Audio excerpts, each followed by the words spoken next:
Yorana, bonjour, c'est Ray pour Reinvest. Donc, on se retrouve aujourd'hui et on va voir ensemble comment est-ce qu'on configure ProRealTime. À tout de suite.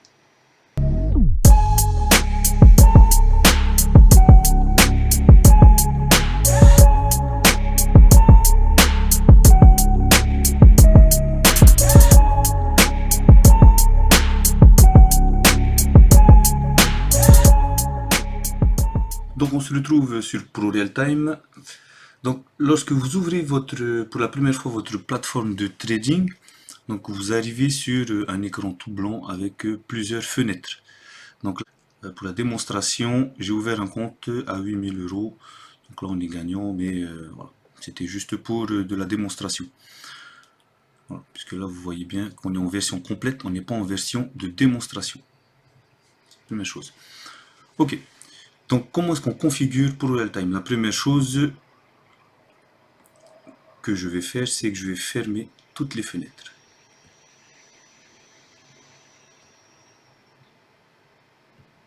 Hop.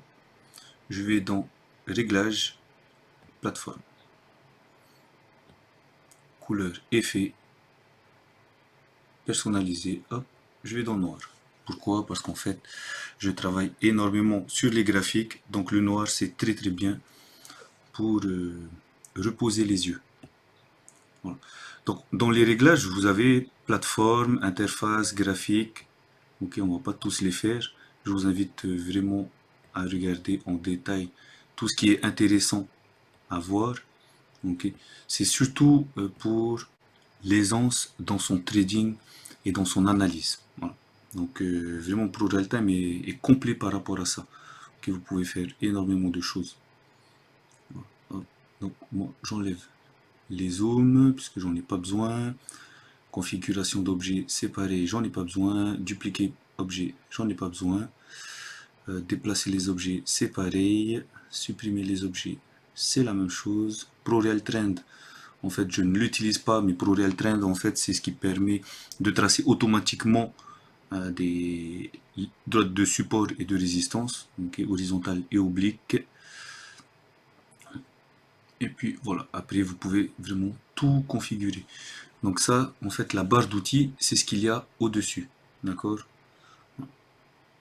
Hop, la flèche, on l'utilise. Alerte sur seuil. Hop. On peut vraiment tout régler dessus. Donc les droites de vitesse, je les utilise. Ça non plus, j'en ai pas besoin. Forme et icône. Ellipse, rectangle, triangle. Pas besoin de ça non plus. Voilà. Pour les graphiques, le curseur il est affiché comme ça. Vous pouvez le mettre en plus gros. Voilà. Moi j'aime bien avoir la précision en croix, en ligne verticale, horizontale ou aucune. Okay. J'aime bien avoir la précision en croix, c'est plutôt cool. Hop, donc, la liste. Là, vous réglez votre police et vous voyez tout de suite que tout s'agrandit. Hop, donc les couleurs effets, voilà, moi je l'ai mis en noir, hein, tout simplement. Pour les graphiques, donc vous pouvez afficher valeur du portefeuille, gain latent, gain du jour, ordre en attente, position. Le PRU, ça peut être intéressant aussi. Pour la démonstration, je ne le fais pas. Hop, donc là, il y a l'interface, d'accord, devise du portefeuille, etc. Voilà. Allez vraiment dans tous les onglets et vous verrez qu'il y a pas mal de choses qu'on peut faire. Ensuite, les ordres simples, ordre avancé, ordre plateforme. Là, l'intérêt, c'est vraiment de vous montrer comment est-ce qu'on configure la plateforme, d'accord, sans rentrer dans les détails tout de suite. Ok, donc une fois qu'on a fait ça, on va dans fichage liste. Hop. Voilà, ça c'est la liste que j'utilise très souvent pour faire les analyses techniques. Donc là j'ai pris le DAX. Ok. Donc DAX, première chose, hop, on va supprimer. Donc c'est un clic droit simple. Hop. Supprimer les SMA. On va supprimer les indicateurs techniques. Ici. Donc la présentation du graphique. Donc ici vous avez le nom de l'actif choisi. Ici vous avez les unités de temps. Donc là on va aller en semaine. Voilà, hop, il s'ajuste automatiquement. Ici vous avez le nombre d'unités. Okay, vous voyez bien qu'on peut aller très très loin au niveau des unités. Okay, donc là on est à 1992 en termes d'historique. C'est plutôt intéressant. Hop. Mais du coup, ici, okay, il se réajuste automatiquement. Okay, l'unité de temps se réajuste automatiquement. Donc on était en semaine. Tac. 15 000 unités en semaine. Voilà.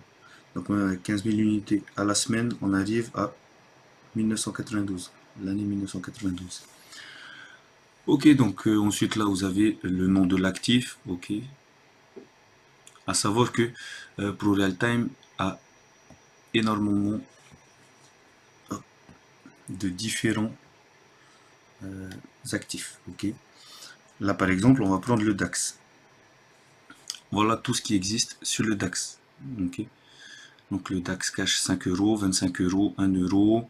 Ça sont les futurs. D'accord. Voilà. Donc vous avez vraiment de quoi faire. Donc ensuite, vous pouvez ajuster les fenêtres.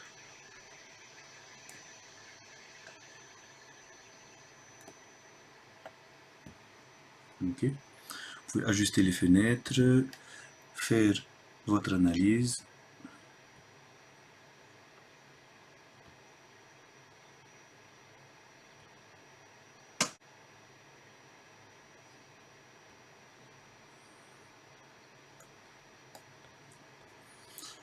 Voilà, hop, là on n'est pas sur de l'analyse, donc c'est simplement pour vous montrer tout ce qu'on peut faire. D'accord. Ensuite, on va rajouter des indicateurs. Ok, vous allez simplement en dessous là, hop, vous cliquez, ajouter indicateur. Admettons que vous vouliez le RSI, donc vous tapez RSI et voilà tous les RSI en fait qu'il donne. Ok, hop, on va ajouter. Il se met automatiquement, nombre de périodes par défaut 14. Et puis voilà. Ensuite ici on peut rajouter, donc on fait un clic droit, on peut ajouter un indicateur directement sur le graphique. Là par exemple, admettons, vous vouliez des moyennes mobiles, donc EMA pour moyenne mobile exponentielle, clac 120. Pour aller encore plus vite même, vous pouvez la dupliquer, ok, dupliquer l'indicateur, hop, et là vous mettez 200, admettons, vous pouvez changer la couleur ici, hop, et voilà, ok, 120, on peut la mettre sur 37, 34. Voilà. Ensuite, vous pouvez rajouter même des zones de couleur. Ok.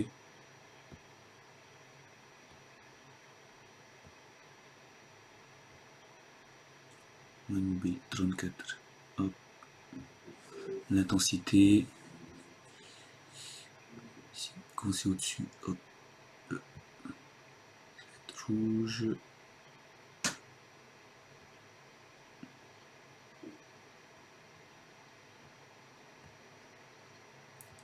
Voilà, comme ça en fait vous avez tout de suite la tendance. C'est un exemple, hein, c'est vraiment un exemple. En aucun cas il faut se servir de cette manière-là. Voilà. Ok. Donc ensuite, vous pouvez même dupliquer votre graphique. Ok.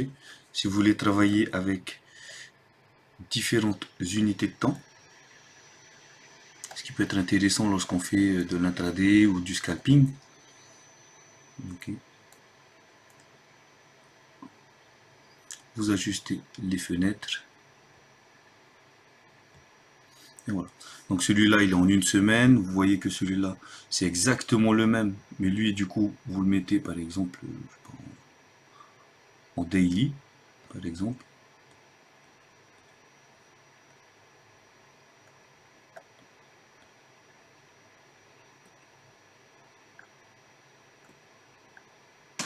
Et voilà.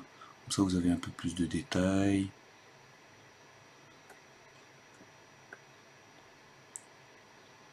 Et en termes d'analyse technique, c'est beaucoup plus simple. Donc voilà.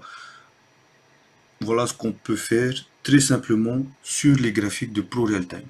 Ensuite, vous allez dans Fichier, Enregistrer sous. D'accord. Celui-là, je vais l'appeler Ray Test 1. Voilà. Après, vous l'appelez comme vous voulez. Et puis, vous sauvez. C'est fini. Okay. Donc, vous allez retrouver, charger un espace de travail, vous allez le retrouver ici. Ray Test 1. Tout simplement. Okay. Donc là, je vais vous montrer, je vais vous partager directement ce que j'ai déjà fait. Voilà, pour la démonstration, c'est pas un truc de fou. Voilà. Mon espace indice. Ah, c'est le Dow Jones, c'est bien, on gagne. Donc voilà, hop, mon espace intraday. Voilà comment ça se positionne.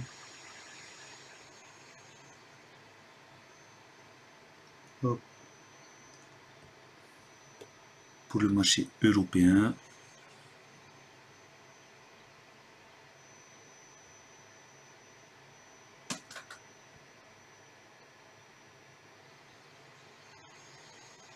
Donc voilà, c'est vraiment les différentes manières. Hein, je me suis pas trop attardé dessus, les différentes manières de configurer sa plateforme de trading. Okay. Donc là, ça c'est pour la version scalping. Voilà. Donc moi j'ai fait 15 minutes, un de 5 minutes et l'autre il est au tick. Et ici j'ai mon carnet d'ordre sur lesquels je peux prendre voilà, position ou sortir de position. Donc voilà, très simplement. Et enfin, si je veux revenir sur le premier, Ray Testing. Avant de nous quitter, je t'invite à laisser un petit pouce, voilà, à t'abonner si ce n'est pas déjà fait, et puis à mettre en commentaire si tu veux d'autres vidéos concernant ProRealTime, comment passer des ordres, comment faire des ordres liés, etc., etc. Donc voilà, one life to act.